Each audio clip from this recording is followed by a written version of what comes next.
Vamos a proceder Profesora, ahora a la participación de las que les hablé. ¿Por qué se sentían abandonados los ismeños? Se sentían abandonados porque tras la unión, los bogotanos, el gobierno de Bogotá no le prestaba atención al Istmo de Panamá y estábamos en la total ruina. Entonces ellos consideraban que la única manera de salir de esa ruina tal vez era retomar los trabajos del Canal de Panamá. El Senado colombiano se negaba a la firma o la aprobación del Tratado de Shanghái, que a pesar de que le quitaba la perpetuidad al istmo, era una manera de surgir económicamente, creían ellos. Entonces, es de ahí en el video les hablaba de una guerra, fue la guerra de los 1000 días que hubo entre liberales y conservadores. A raíz de esa guerra, no, no, qué raro. Sí, voy a ponerlo de nuevo para ver si logran verlo.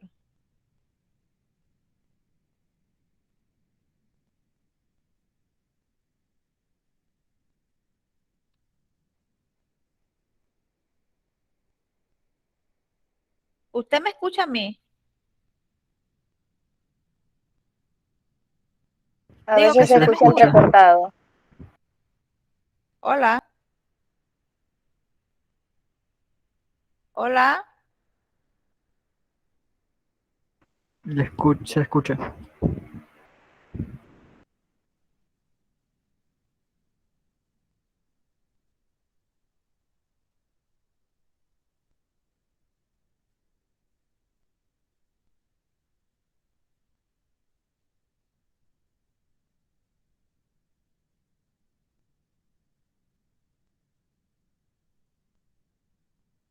Ahora se ve.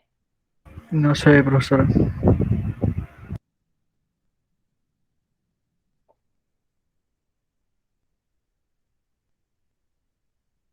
Muchachos, ahí se ve. No, no se ve.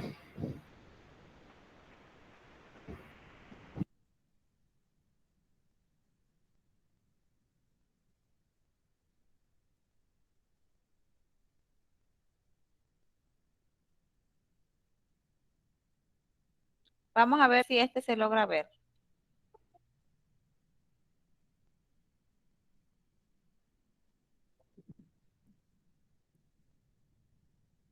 Pero el video se ve.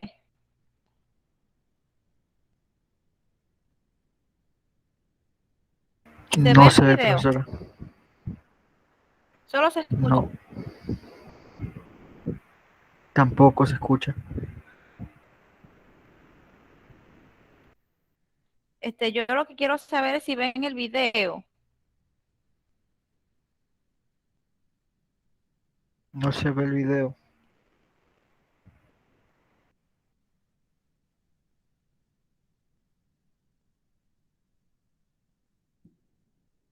Si se escucha tampoco.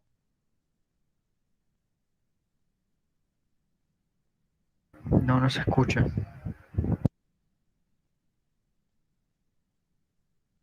¿Y ahora? Tampoco.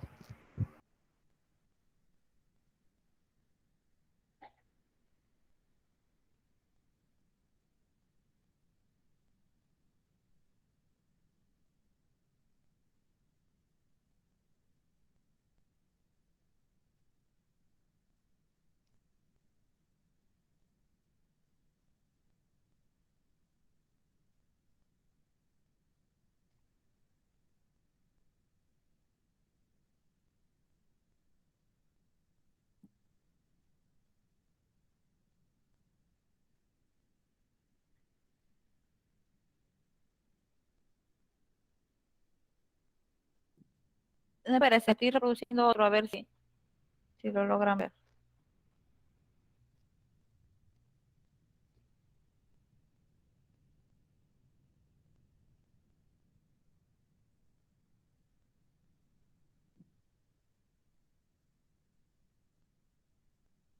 Es que no se ha reproducido, ya está cargando.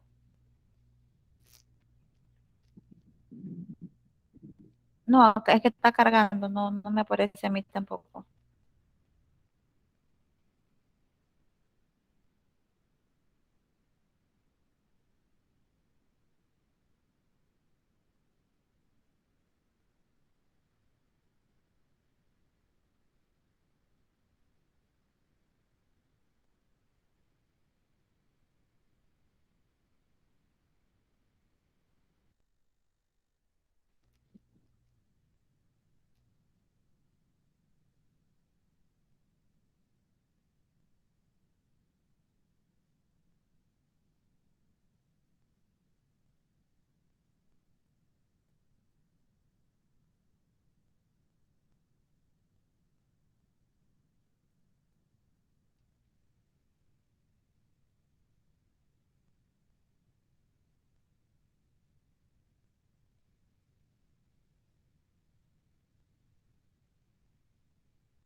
Sí. Esos cuales no llegan a separar el país de Colombia o hacen un grupo de comerciantes en el Bueno, es porque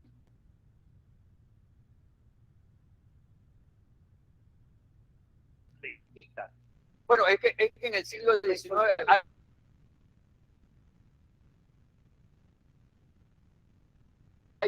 en el siglo XIX hay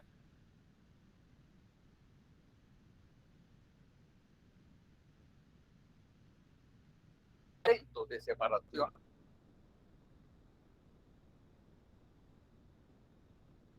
A los 9 años ya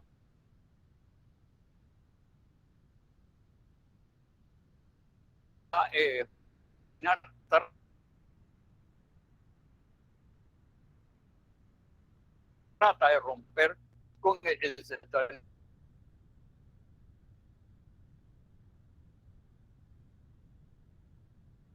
colombiano.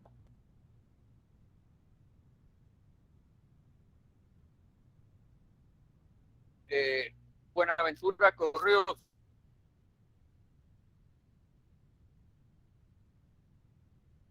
que fue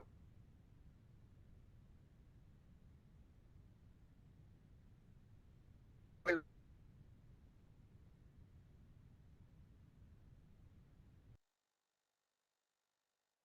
crimen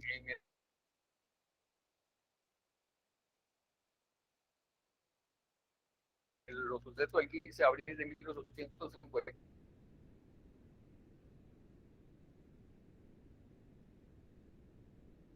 Del incidente de la Plaza y después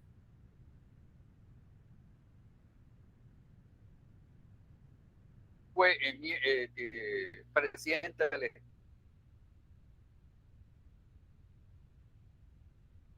Estado soberano de Panamá.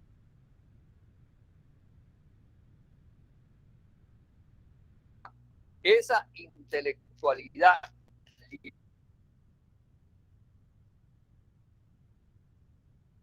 liberal no es la que lleva a cabo el proceso de independencia en 1903, es el sector conservador vinculado a los terratenientes y al latifundio del interior de la República, con algunos sectores del comercio. ¿Qué debemos resaltar mañana? Que debemos 28 de noviembre, que pareciera una fecha. Bueno,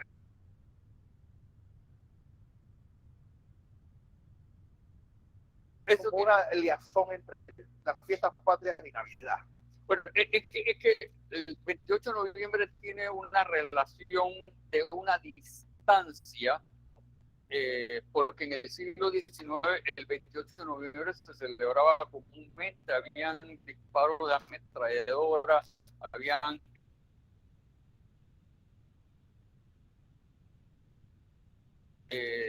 detonaciones de cañones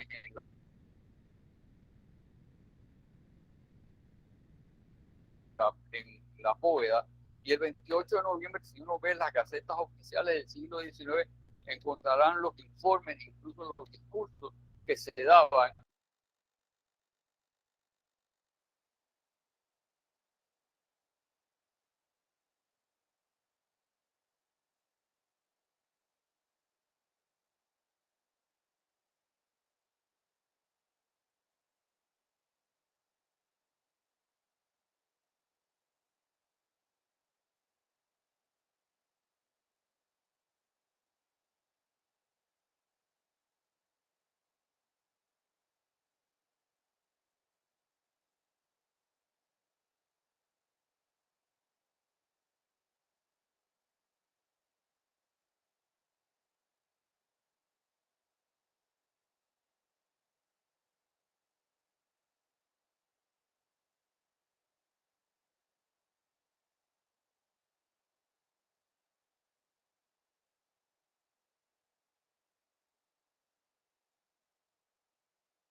A ver, buenas tardes. Ya que no se pudo reproducir el video, vamos a ver lo que estaba en el video por en un resumen escrito y de paso les explico una, una asignación que tienen allí.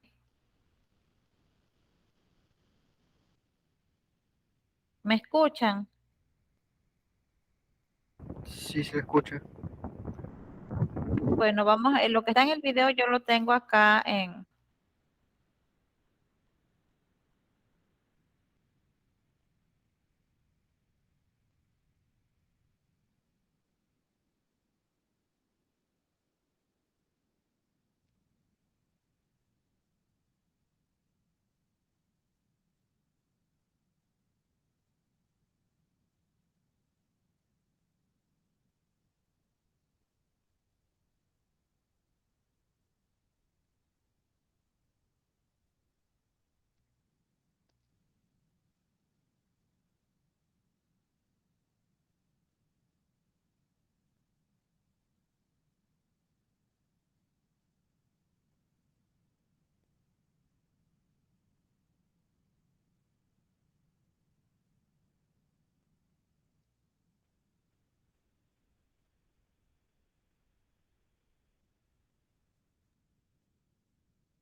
Bueno, vamos a seguir, vamos a dar la otra materia y yo veo cómo les hago llegar los videos porque no hubo manera de que lo pudiéramos reproducir.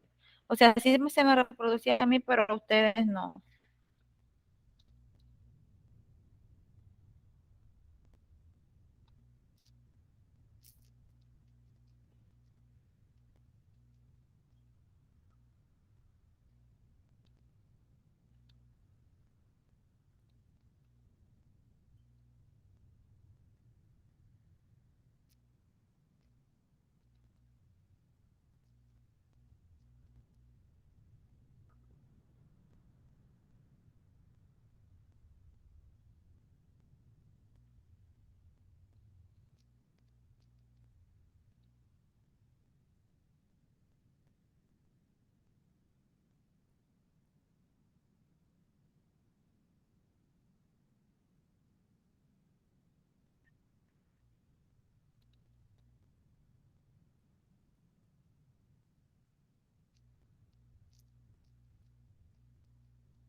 La pantalla le sale ahora sí. No, aún no sale.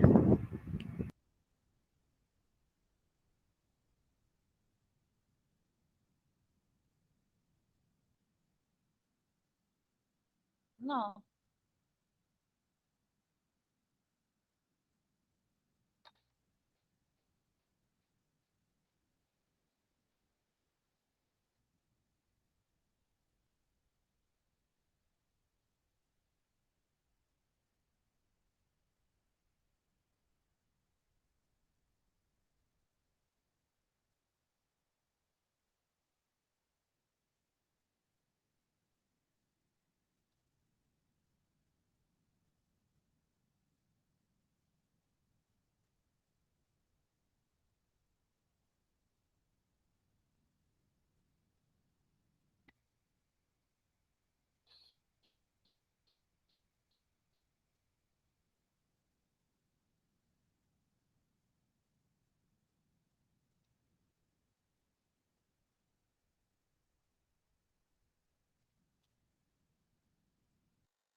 Buenos días, buenas tardes, perdón. Vamos ahora sí a iniciar la clase de Historia de la Cultura de América Latina.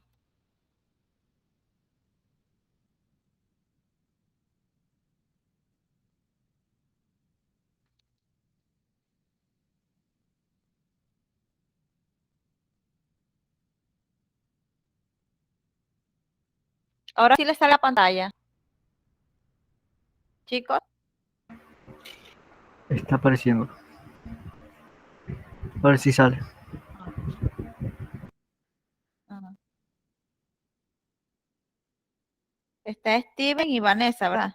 Yalina y Vanessa es la que está.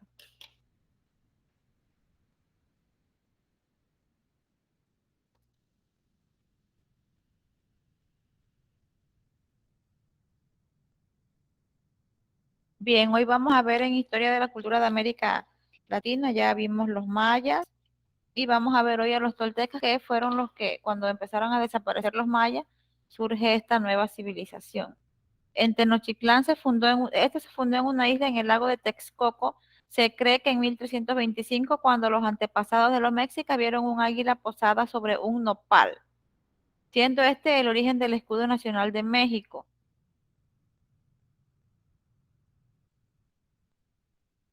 Eso es lo que en 1325 es lo que se cree según diarios que se han encontrado y según los testimonios que se fueron dando a lo largo del tiempo, según los indígenas que iban quedando. Y según la mitología mexica, dice que Huitzilopochtli, que es el dios de la guerra, su dios tutelar, ordenó a su pueblo que fundara su reino donde estuviera un águila parada sobre un nopal devorando una serpiente. Eso es según la mitología, según los cuentos, según las leyendas, que no hay nada que compruebe que eso es real, pero ellos así lo creen. Ellos le tienen fe a esa historia. hecho que diversas fuentes sitúan el 13 de marzo de 1325 y que se considera como la fecha de fundación de la antigua capital azteca. Estos son los que surgen, como ya les dije, después que poco a poco van desapareciendo los mayas. Huitzilopochtli o colibrí zurdo es el dios de la guerra, como ya les había mencionado, advocación solar y patrono de los mexicas. Era hijo de Coaticle, hermano de Coayuxqui.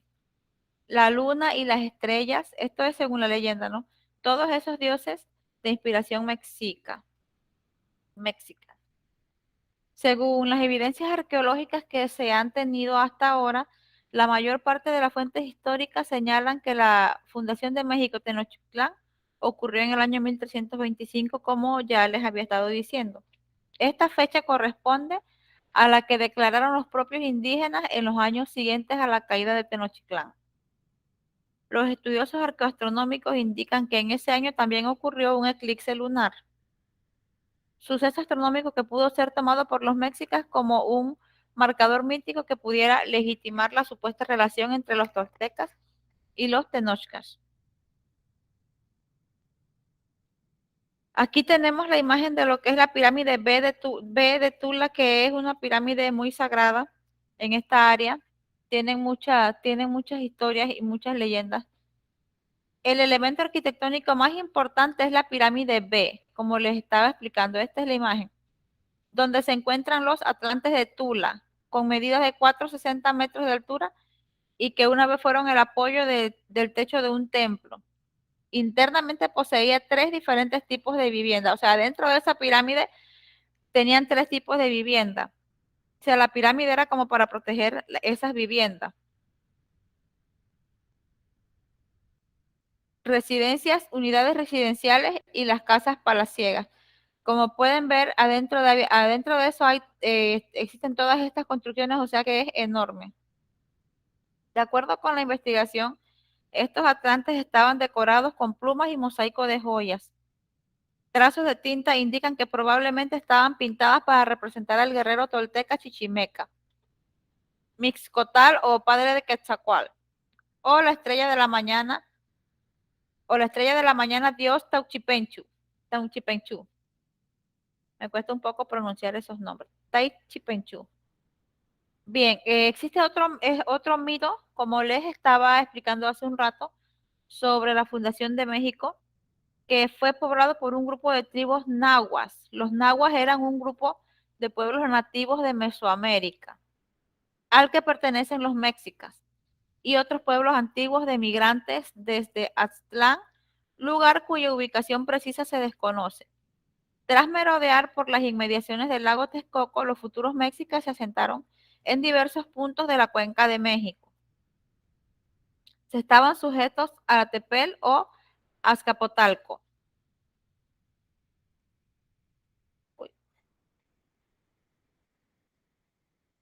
Se cree que estos nahuas en su migración concluye cuando fundan la ciudad en un islote cercano a la ribera, pues se cree que ellos andaban vagando como nómadas y cuando llegan a ese lago, ellos sienten como la necesidad de establecerse allí. Ojalá que este video sí lo podamos ver para que se los explique mejor. Las excavaciones arqueológicas apuntan a que el islote de México estuvo habitado desde antes del siglo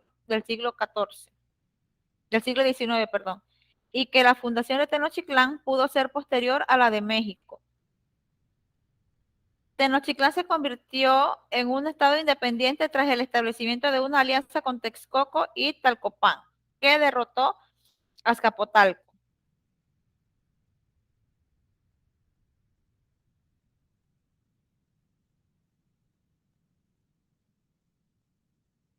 ¿Cómo fue que desapareció la cultura tolteca? Esto, pues, según lo que se cree que sucedió, no es, digamos, que sea algo exacto, sino que siempre, pues, trato de recordarles que algunas cosas no hay como una explicación exacta, sino que es de lo que se ha hecho en las distintas investigaciones. ¿Cómo fue que desapareció la cultura tolteca? Se desconoce exactamente cómo fue el final de la civilización tolteca, aunque algunas hipótesis indican que podría haber sido consecuencia de los fenómenos naturales, como las sequías, las inundaciones, tal vez las enfermedades, así como de los mayas, que se cree que aparecieron por diversas enfermedades y por el cambio climático que hubo en ese tiempo.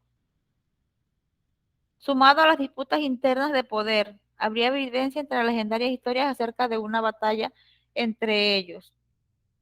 Aquí tenemos pues la ubicación de lo que fue los toltecas. Como pueden ver, se encuentran en lo que es Tula en México, Tenochtitlán.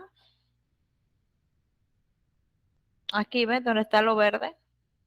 En esta área de Tenochtitlán se cree que se desarrolló, y bueno, ahí están las evidencias arqueológicas de que allí se desarrolló la civilización tolteca.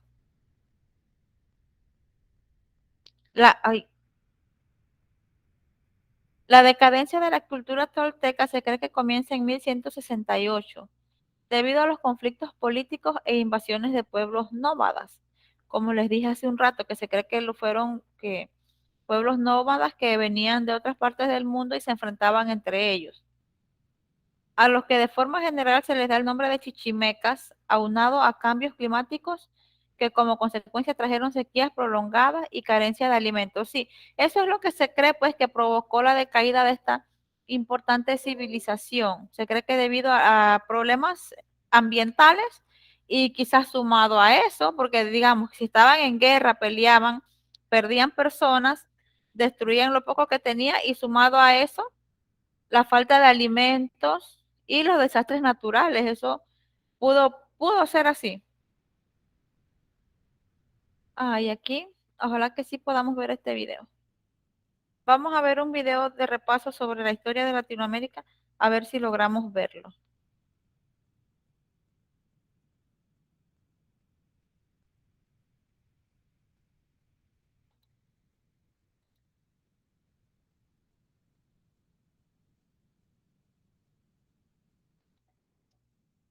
Latinoamérica comienza aquí y acaba aquí. ¿Lo están Ocupa viendo, el niños? 52% del continente americano y agrupa 20 países. ¿Jóvenes? En todos ellos se habla mayoritariamente o castellano, o portugués o francés. Todos idiomas derivados ¿Lo del ven? latín. De ahí su nombre. Si te apetece, te explico su historia en los siguientes 10 minutos. ¿Qué es? Viajemos atrás unos 15.000 años. ¿Lo pueden ver? Sí, sí se ve. América está vacía de seres humanos. ¿Steven? ¿Se les reproduce allá? Sí se está reproduciendo. Ay, qué bueno. Y entonces el Homo sapiens, el ser humano actual, aparece por aquí, por el estrecho de Bering, y empieza a expandirse por el continente. A Latinoamérica llega hace unos 12.000 años. En un primer momento viven como nómadas, pero luego se asientan y surgen los primeros poblados por toda la zona. Durante los siguientes largos siglos, estos poblados van a ir poco a poco desarrollándose social y políticamente. Empezamos con lo importante. Existen dos zonas donde ese desarrollo es mayor. Mesoamérica por una parte y el área andina por otra. Mira lo que pasa. Hacia el año 1000 a.C. prosperan dos civilizaciones, los olmecas aquí y los chavín aquí. Ambas son consideradas culturas madre, porque crean prácticas culturales que influirán sobre las sucesivas culturas que van a ir surgiendo en su zona a partir de entonces, como los zapotecas o teotihuacán aquí, o los mochicas, los nazca, los de las señas misteriosas, o los tiwanaku por aquí. Unas culturas se suceden a las otras, o se van desarrollando paralelamente durante los siguientes siglos. Pues bien, en el 200 después de Cristo sobresale la primera gran protagonista. En esta zona de Mesoamérica comienza a brillar una de las más impresionantes civilizaciones, los mayas. Su riqueza política, social y económica es sorprendente. Crean la escritura jeroglífica más evolucionada de América, inventan uno de los calendarios más precisos del mundo, desarrollan las matemáticas tanto que es uno de los primeros pueblos que utiliza el número 0 y construyen una arquitectura impresionante. El apogeo de la cultura maya dura varios siglos, hasta que entre el siglo VII y IX después de Cristo, de forma misteriosa, sus ciudades colapsan, decaen y se vacían. ¡Qué enigma! Los mayas no desaparecen del todo, continúan varios siglos en esta zona, pero sin el esplendor de antes. Eso sí, mientras tanto, siguen surgiendo nuevas culturas, como los toltecas o los wari. Y así llegamos al siglo XIV. Atención, en ese siglo llegan al Valle de México los mexicas, o como seguramente mejor les conozcas, los aztecas. Llevan 200 años de migración hasta que finalmente deciden asentarse. Fundan la ciudad de Tenochtitlan y comienzan a extenderse por toda esta parte, sometiendo a todos los pueblos que encuentran. Se conforma el Imperio Azteca. Un imperio impresionante y poderoso con una ingeniería y arquitectura extraordinaria. De hecho, crean múltiples y preciosos templos donde llegan a sacrificar a miles de personas. Es que eran un tanto sanguinarios. Es tal su poder que para el 1500 logran convertirse en el estado más poderoso de toda América. ¿Y qué está pasando mientras tanto en la zona andina? Aquí está Cuzco, la ciudad germen de la tercera civilización protagonista, los incas. Esta cultura, a partir de 1438, empieza a crecer, llegando a dominar todo esto y a todos los pueblos que viven ahí, a quienes les imponen su lengua, el quechua, y su religión. Son un pueblo superorganizado, utilizan los cultivos por terraza, emplean los quipus, un sistema de cuerdas y nudos para llevar la contabilidad, y crean caminos que conectan todo el imperio. La famosa ciudad Machu Picchu está tan escondida que no se descubrió hasta principios de 1900. Y atención ahora, porque la historia de Latinoamérica va a sufrir un cambio definitivo. Vamos a Europa, a España. Es 1492. El navegante Cristóbal Colón convence a la reina Isabel II de que le financie un viaje para llegar a las Indias por el Atlántico, y así emprende el viaje. Pero, sorpresa, se encuentra con un continente que es desconocido para ellos. América. El 12 de octubre de ese año llega a la isla de Guananí, y así se produce por primera vez el encuentro entre dos mundos diferentes, Europa y América. Y eso lo cambia todo. Escucha, en ese encuentro los españoles observan los adornos de oro y plata de los jefes indígenas. ¿Qué deciden? Iniciar la búsqueda de las minas de esos metales y explotarlas. Es el comienzo de la conquista de América, que empieza precisamente por aquí. Pues bien, a esa conquista también se quiere unir Portugal, que está a tope conquistando mundo. Ya verás lo que hacen. Para evitar conflictos entre los dos países, en 1494 firman el Tratado de Tordesillas, donde marcan una línea repartiendo las tierras a conquistar, esto para España y esto para Portugal. Y así, en 1500, Portugal inicia la conquista de la parte que le corresponde. ¿Y los españoles? Por un lado, el conquistador Hernán Cortés, en 1519, entra en Tenochtitlan y vence a los aztecas y a su emperador Moctezuma II, con la ayuda de los pueblos a los que los aztecas habían tenido sometidos mucho tiempo, y va conquistando todo esto. Por otro lado, Francisco Pizarro entra en el Imperio Inca, apresa a uno de los dirigentes, Atahualpa, y en 1532 se apodera de Cuzco primero y de todo el imperio después. Así es como queda el mapa. Pero una cosa, no creas que esa conquista fue tarea fácil. Algunas zonas tardan décadas en ser dominadas debido a la dura resistencia que hacen la gente indígena, como los araucanos en Chile. Eso sí, las armas y métodos militares de los europeos son mejores, y a lo largo del siglo XVI acaban conquistando todo esto. Esto es colonia española y esto colonia portuguesa. Vale, en la medida que se van conquistando tierras, toca organizar el territorio, así que los españoles reparten administrativamente su zona conquistada en virreinatos. Fundan ciudades como Bogotá, Ciudad de México, Lima o Buenos Aires y crean un montón de instituciones y autoridades para gobernarla. Estamos en plena etapa colonial. En esta época, los europeos explotan las minas y las tierras, sacan patata, cacao, maíz y tabaco, y los llevan a Europa para hacer negocio con ello. Para eso, someten a la gente indígena forzándoles a trabajar para ellos. Y no solo eso, además les imponen su cultura, religión y lengua. Fue una barbaridad. A lo largo de los años, cientos de miles de españoles y portugueses se van a vivir a Latinoamérica y llevan grandes aportaciones como la vid, el olivo, la caña de azúcar o la ganadería. Pero también traen enfermedades como el sarampión o la viruela, para lo que la gente indígena no está inmunizada, y millones de ellos mueren enfermos. Y de esa forma se empieza a dar un mestizaje en la población latinoamericana, y a su vez se va creando una división social. En lo más alto, los criollos, los nacidos en América pero descendientes de españoles. Acuérdate de ellos que luego son importantes. Y debajo de todos, los indígenas y los negros. Porque, por cierto, para poder tener más mano de obra, los españoles y portugueses a finales del siglo XVI acuden a África, roban africanos y los llevan como esclavos a América Latina. Dramático. Estamos en el siglo XIX, llevamos 300 años de sistema colonial y el mapa es este. Mira qué ocurre, el Imperio Español está en decadencia y es que España ha sido invadida por Napoleón. Además, se ha dado la Revolución Francesa y las ideas liberales han llegado hasta el continente. Pues bien, los criollos, ¿te acuerdas, no? Empiezan a hartarse porque, aunque son habitantes con poder económico y social, no pueden optar a puestos de poder ni negociar libremente. Eso solo pueden hacerlo los peninsulares. Todo ello hace que vaya creciendo en ellos el deseo de independizarse del Imperio Español. Y es que son precisamente los criollos los que van a promover los movimientos independentistas.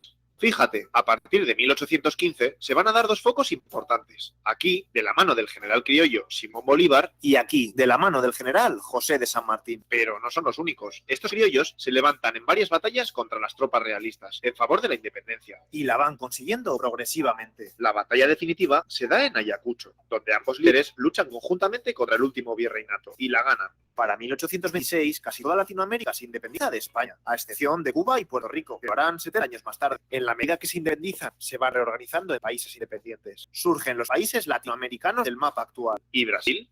Pues lo mismo, aunque de forma menos violenta, en 1822 también se independiza de Portugal. Eso sí, tras su independencia, toda la zona se mantiene unida, sin separaciones, como aquí. Tras la independencia, no creas que todo es bonito y fácil. Al contrario, comienza un momento de inestabilidad económica, social y política. Surge una crisis económica, el sistema de clases se mantiene y al mando político se ponen diferentes caudillos, por lo que no hay democracia. Todo sigue más o menos igual. Pues bien, a partir de ahora, Latinoamérica va a sufrir años de agitación política. Ya lo verás. Llega el siglo XX. El siglo empieza bien, ya que la democracia comienza a llegar a los países, pero dura poco. Y es que, a partir de 1945, gradualmente, Latinoamérica es nuevamente tomada por gobernantes dictadores, como Batista en Cuba, Videla en Argentina o Pinochet en Chile. que van a violar sistemáticamente los derechos humanos de los ciudadanos con torturas, muertes y desaparecidos. Es una época durísima. Contra estas dictaduras y políticas liberales surgen movimientos revolucionarios, como la famosa Revolución de Cuba, liderada por Fidel Castro y Che Guevara, que consigue derrocar al dictador Batista. Esta revolución sirve de inspiración y referencia para los movimientos de otros países, como las FARC en Colombia o Sendero Luminoso en Perú. Pero las dictaduras tienen un gran aliado. ¿Sabes quién? Estados Unidos. Este país tiene grandes inversiones económicas aquí y teme perder capital si los países son gobernados por políticos de izquierdas, por lo que facilitan una y otra vez los golpes de Estado de los dictadores. Es el conocido Plan Cóndor. Imagina la turbación política que a lo largo de todo el siglo XX se dan más de 300 golpes de Estado por toda Latinoamérica. ¿Te lo puedes creer? A partir de los años 80, la situación empieza a cambiar y los diferentes países se van liberando de los dictadores y llega la democracia a la mayoría de los países. Pero pasa algo. A pesar del cambio político, sigue sin haber una mejora en las diferencias sociales y sigue siendo una de las sociedades más desiguales del mundo. Más del 40% de su población es pobre. Y a partir de ahora, millones de latinoamericanos dejan sus países para emigrar tanto a Estados Unidos como a Europa.